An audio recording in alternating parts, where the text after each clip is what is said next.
ಕಥೆ, ಮುತ್ತು ರಾಜನ ಕಥೆ. ನೀ ಹೋಗೋ ದಾರಿಗೆ ಹೂ ಬಿತ್ತಿದ ಕಥೆ. ನೀ ನಾಳೆ ನಂಬಿ ಬದುಕೋ ಕಂದ. ಯುವರಾಜ ನೀನು, ರಾಜವಂಶದವನು. ಒಳ್ಳೆತನ ಇರುವ ಒಳ್ಳೆ ಮನೆಯವನು. ಕಾದರು ನೋಡಲು ನಿನ್ನ ಮುಖ, ತಿಳಿಯೋ ಅವರ ಕಷ್ಟ ಸುಖ. ಹೋಗವಾ ಬಿಟ್ಟವಾ ಬಂಗಾರದ ಮನುಷ್ಯ. ಒಂದಾನೊಂದೂರಲ್ಲಿ ಒಬ್ಬ ರಾಜನಿದ್ದನು. ಊರ ಮನೆ ಮನೆಯ ಬೆಳಕಾಗಿ ಇದ್ದನು. ಅಂಬಣ್ಣ ಅವರು ನಿರ್ವಹಿಸಿದ್ರು. ಸೊ ಇವತ್ತಿನವರೆಗೂ ಅವರು ಕೊನೆ ಏನು ರಿಟೈರ್ಮೆಂಟ್ ಆಗ್ತಾ ಇದ್ದಾರೆ.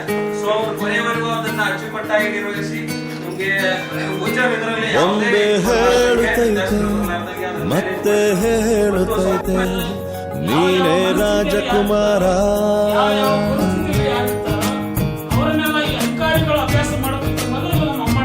ಬೊಂಬೆ ಹೇಳುತ್ತೈತೆ ಮತ್ತೆ ಹೇಳುತ್ತೈತೆ, ನೀನೇ ರಾಜಕುಮಾರ.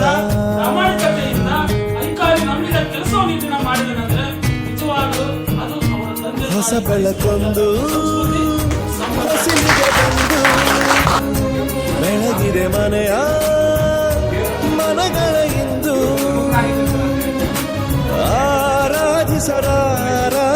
ರಾಜರತ್ನ ಆಡಿಸಿಯೇ ನೋಡು, ಬೀಳಿಸಿಯೇ ನೋಡು.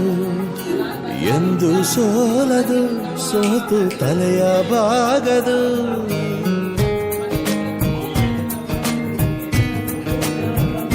ಬೊಂಬೆ ದಿನ ಇದೆ ಗೋಳು. ನೀನೇ ರಾಜಕುಮಾರ. ಅಲ್ಲ, ಇಂಗ್ಲಿಷ್ ಬರಲ್ಲ ಅಂತ ಯಾಕೆ ಟೆನ್ಷನ್ ಆಗ್ತೀರಾ?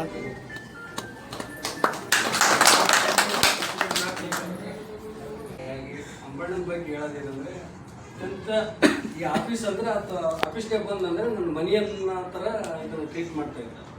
ಏನೇ ಇರಲಿ ಅದು. ಆಮೇಲೆ ತನಗೆ ಸರಿ ಇಲ್ಲ ಅಂದ್ರೆ ಅವ್ರು ಯಾರು ಆಫೀಸರ್ ಇರಲಿ ಯಾರೇ ಇರಲಿ ಅದು ಸರಿ